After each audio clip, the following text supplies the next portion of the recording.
Эки миң 10 жылдан бери ушул Роза Отунбаеванын кылган иштеринде кайсы сапаттарында ушул лидерлик сапаттарды байкап көрө алдыңыздар? Эң негизгиси ушул кыйчалыш учурда баягы аябай мындай сынып турган, заман оодарылып турган абалда учурда жоопкерчиликти алуунун өзү эртик да. Сиз кандай? Мен ошо байкап көрө алдыңыз? Сабырдуулугун белгилеп кетер элем. Анткени ушул эсиңизде барды, ошол майда, июнда кандай ызычуулар жаңы башталып, июнда түштүктө коогалуу окуялар болгондо өзүн сабырдуу кармап, керек болсо ошо убактылуу өкмөттүн мүчөлөрүнүн бири-бирин жараштырып, бир нукка салган ошо сапаты мени абдан катуу белгилеп кетер элем. Айтсаңыз, айым катары ушул оор кырдаалда азыр тынчып, Кудай буйрса жакшы абалга келип калдык. Бирок ошондой оор учурларда башынан өткөрбөдү. Ошол айымдар үчүн канчалык деңгээлде ушул Жаркынбек мырза айткандай, мындай сабырдуулук гана келдиби же энелик башка бир айымдык дагы бир сапаттарын көрүүгө болобу, лидерлик? Эми бул жерде эми өзүнүн мындай патриоттук сезими, анан сабырдуулук сезими, анан бул эне катары сезим, мен ойлойм ушунун баары ушу чогулуп туруп, ошондой чечимге келди болуш керек. Өзү дагы анан ушу Роза Исаковнанын тиги жардамчылары.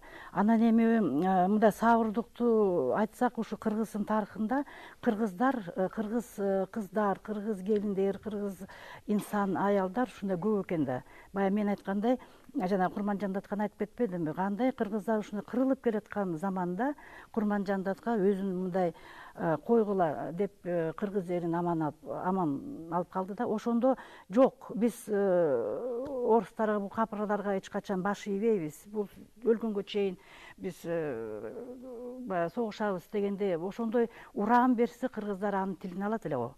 Вот ошон үчүн ушундай сабырдуу кылып, ошол кыйын заман токтотуп калып, анан ушу кыргыздарды аман алып калды да. Эми ал бир учур өзүнүн тарыхый, өз учурун тарыхый баракчалар менен калса. Малика айым, айтсаңыз, жаштар бүгүнкү күндө лидерлик сапаттарга, ошондой мүнөздөргө жетиш үчүн кандай аракеттерди көрүш керек? Мага жаккан сапаты бул тайманбастык сапаты болду да. Анткени кандай оор учурларда бул тайманбай өзү эл арасында ошондой кандай бир даже бир кагылышуу болуп жүргөн учурда эл арасында тайманбай жүрдү да. Мен дагы ойлойм, ошол кыздар болобу, балдар, жигиттер болобу, баардыгы ошондой тайманбай патриоттук сезими менен элим, жерим деп күйүп, сабырдуулук менен ошо лидерликке жетише алат деп ойлойм да. Эми мына Роза Исаковнун өмүр баянын көрсөк, бул кенедейинен бери ушу окуп келатыптыр да. Нарын болобу, тиги Ош болобу, тиги атасы сот болгондон кийин жер Кыргызстандын аймагынын баарын кыдырып, мындай аргас жерде иштешип, аргас школдордо окуп, анан эми ошол жаш кезеги, кичинекей кезегинде бир 5-6 класста Артекде барыптыр да. Бул Артек ушул Советтер Союзунда жаш балдардын ошо лидерлик сапаттарын тарбиялаган, өстүргөн өзүнүн лагери болгон. Баарыбыз билебиз, ошо Артек деген бир феномен болчу да. Андан кийин ошол жака да барыптыр да.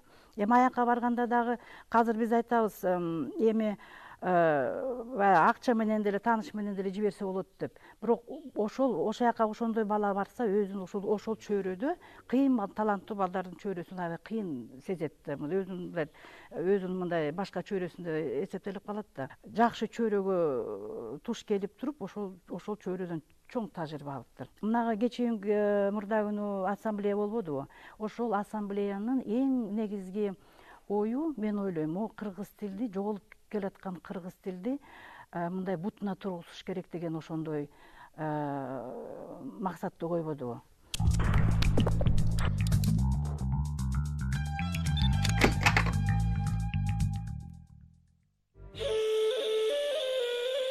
Тарыхта алай ханыша сатка конгон айтылуу Курманжан Маматбайгызы 1811 Ала Тоо кыркаларында жайгашкан Орок деген айылда туулган. Ал көчмөн кыргыз элинин мөңгүш уурусунан болгон. Ал учурга сереп салсак, 18 жаштагы Курманжанды атасы өзүнөн бир топ эле улуу адамга күйөөгө берген. Бирок ал кездеги салтты бузуп, Курманжан атасынын үйүнө качып келип алган.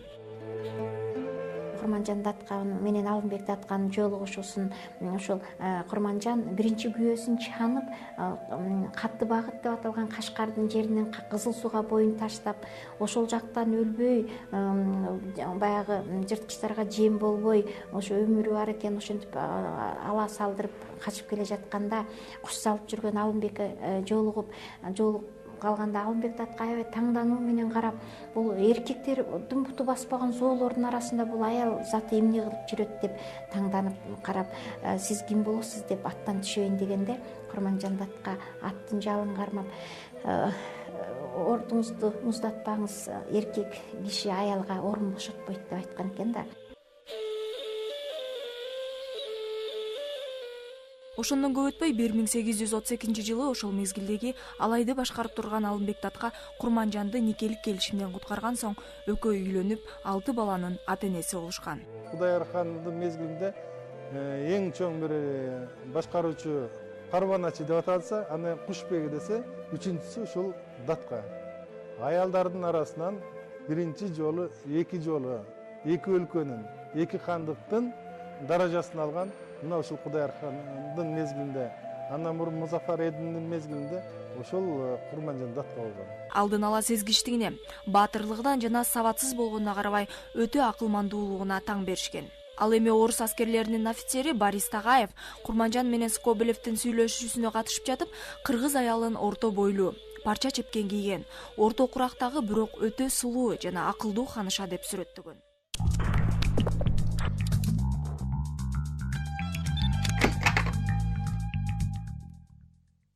Курманжан апабыздын дагы ушундай тарыхынан бир үзүм уктук. Азыр көрдүк, баарыбыздан күбө болуп. Ушул апабыздын лидерлик кайсы сапаттарынан үлгү алсак болот азыркы учурда? Курманжан Датка биринчиден ушу Борбор Азия элдериндеги стереотипти бузган да. Анткени ошол эл башына, элди бийлегенге аял заты өтө сейрек келет да, Азияда. Анан мына акыркы 100 жылда ушу биздин Борбор Азия аймагында азыр Роза Исаковна биринчи айым болуп атат да. Ушул жерден дагы ушул стереотиптерди бузуп, анан мамлекеттин жүгүн аял киши да алат деген бир чындыкты эжеке көрсөтө алды деп айтам да. Сиздин оюңуз боюнча Жаркынбек мырза? Оюмча тарыхчылар калп турбас, ушул күйөөсүнүн жарынын ишин улап кеткен акылдуу жан катары ошо белгилесек болот. Ошол Курманжан Датка апабыз жашап өткөн доорго бир аз ошол мүнөздөмө берип кетсеңиз. Курманжан Датка апабыз жашаган доор аябай кыйын доор болчу. Ушул кыйын заманда Алымбек кыргыздардан чыккан мындай өкүлдөрү, мисалы Алымбек Датка ушу көп мындай алайда деле Датка болгондон кийин көп деле алайда эле жашаган жок, алайды деле көп мындай башкарган жок. Себебинен ал ушу центрде жүрүп эле, Каканда, тиги Андижанда жүрүп мындай көп мындай эметкен жок да. Кандай эле анан күйөөсү өлгөндөн кийин Курманжан Датка болуп калды. Кандай бу Бухаранын ханы эмире, тиги Каканский хандар бу кандай эле бу аял кишиге, аял инсанга бул бийликти берип койду деген чоң суроо туулат да. Анан ошондо тарыхчылар айтат, Курманжан Датка апабыз ушунчалык күйөөсүнө, жолдошуна ушунчалык чоң жардамчысы болуп, бул аялдык милдетин аткарган, аял милдетин аткаргандан дагы мындай жардамчы, мамлекеттик башкар мындай ошо аябай чоң салым кошуптур да.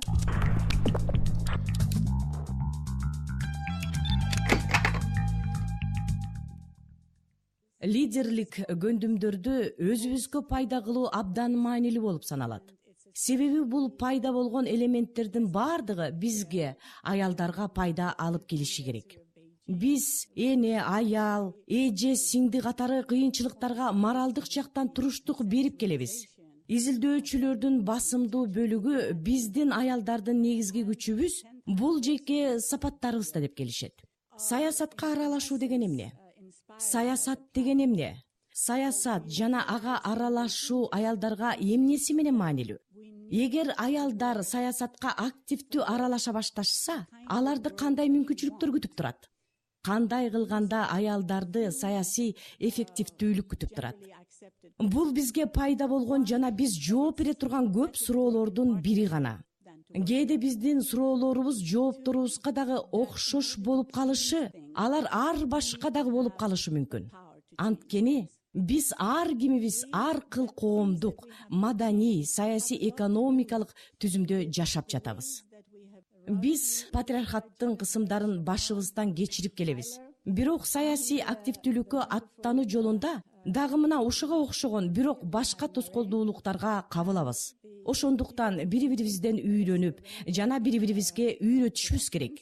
Биз саясий жактан жетик жарандар катары калыптануу үчүн өзүбүздүн жолдорубузду аныктоодо биз эмнеге, кантип жана кандай жолдор менен жетишээрибизди терең анализдеген негиздүү көз караштарды иштеп чыга алабыз жана аны жайылтышыбыз керек.